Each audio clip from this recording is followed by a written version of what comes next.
Good morning, Wilson. Today is Monday, November 21st, 2016. I'm Ryan O'Brien. And I'm Peter Rivera. And this is your News in Minutes. On Saturday, November 12th, Iowa stunned Michigan after drilling a 33-yard field goal with time winding down. The field goal allowed Iowa to defeat Michigan 14-13. Manchester United midfielder Michael Carrick, who has played for the club for 10 seasons, is now 35 years old and coming to terms with the fact that his time as a United player may be coming to an end. Carrick hopes to get his game time in while he can and strive for silverware by the end of the season.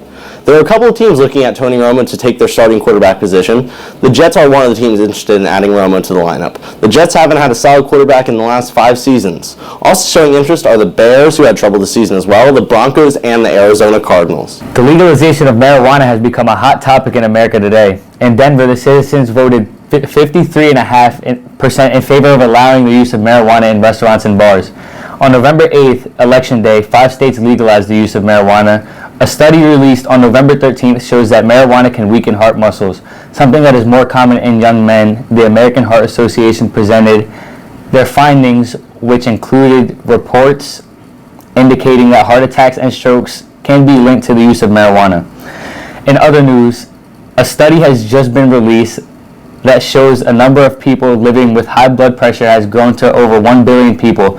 This is nearly double the amount who lived with high blood pressure 40 years ago. Politics does play a role in sports. Due to protests around the country after Donald Trump was elected president, the Milwaukee Bucks, the Memphis Grizzlies, and the Dallas Mavericks have decided to stop staying in hotels owned by Donald Trump. Other basketball coaches have spoken out about the effects the election has had amongst their teams as well.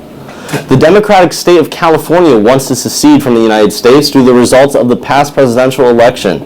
However, many experts say that this cannot happen. In 1869, the Supreme Court ruled that states cannot secede from the country without the approval to secede from the other states.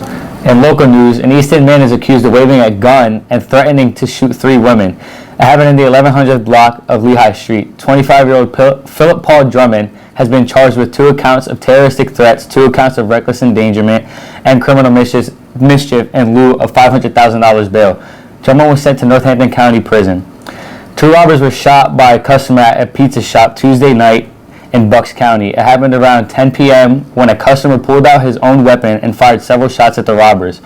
One of the robbers was killed while the other robber was wounded. The 2 employees who were in the shop at the time were not injured. The customer was defending himself after one of the robbers knocked him to the ground and hit him in the head with a handgun.